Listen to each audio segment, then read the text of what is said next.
Very good morning, children.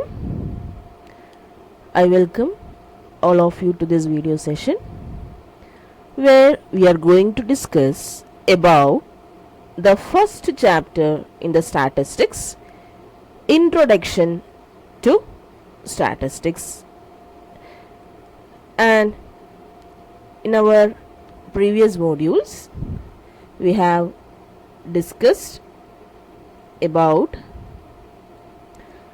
the economics, the importance of statistics in economics. Today we are going to discuss about the introduction to statistics. Decision making is an important aspect of our lives.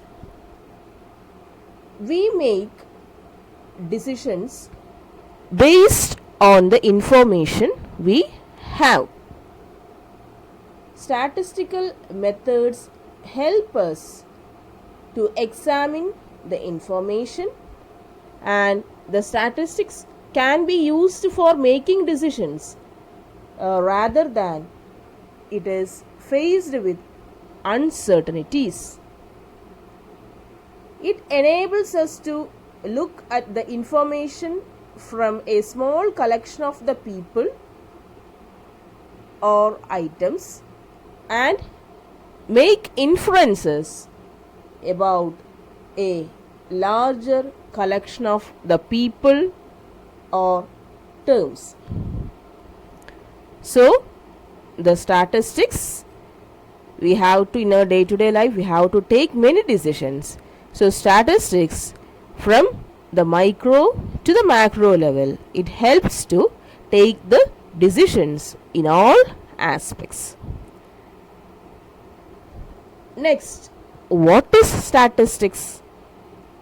That is the importance of statistics we have discussed. Now, what is the statistics mean? Statistics is the study of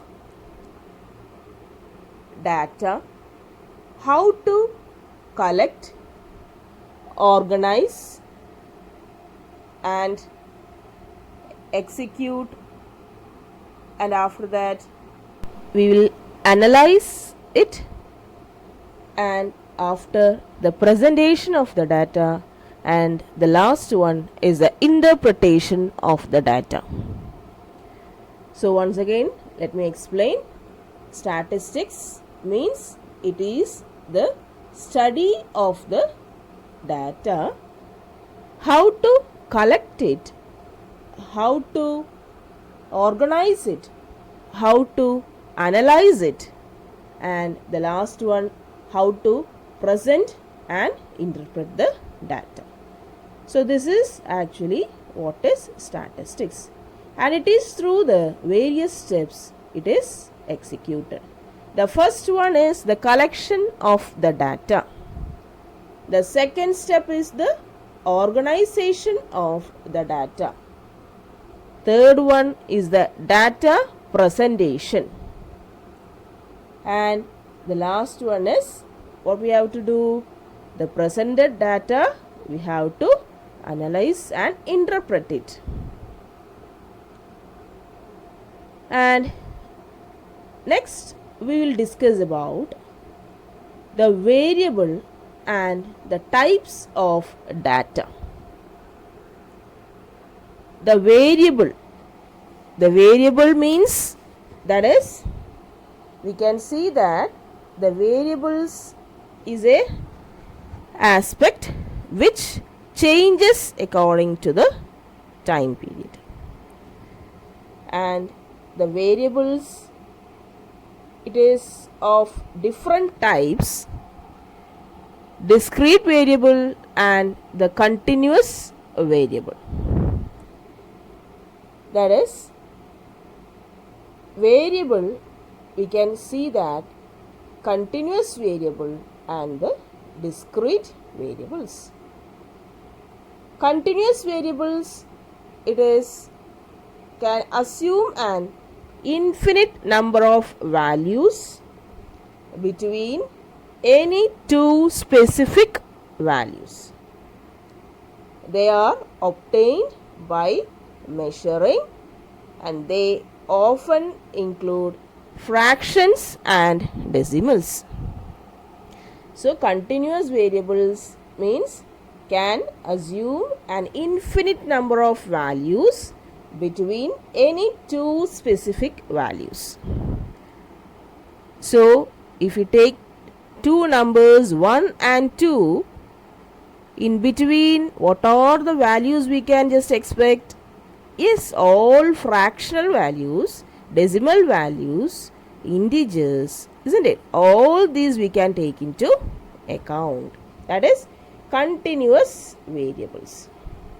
Continuous variables can assume an infinite number of values in an interval between any two specific values.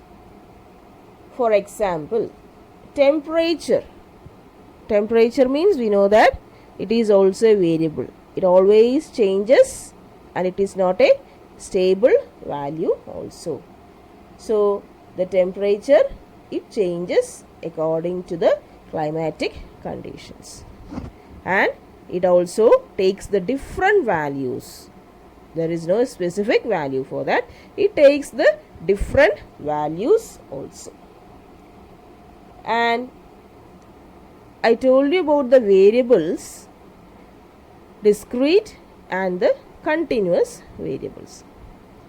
And so here through the flow chart we have classified the data into quantitative variables and qualitative variables. Which are they? We can see here qualitative variables and quantitative variables. And the quantitative variables we have again divided into discrete variables and the continuous variables. So the continuous variables we have discussed, it takes an infinite values between any two specific values, but the discrete value, it does not take into account what? Infinite values. There is a specific values for the discrete variables.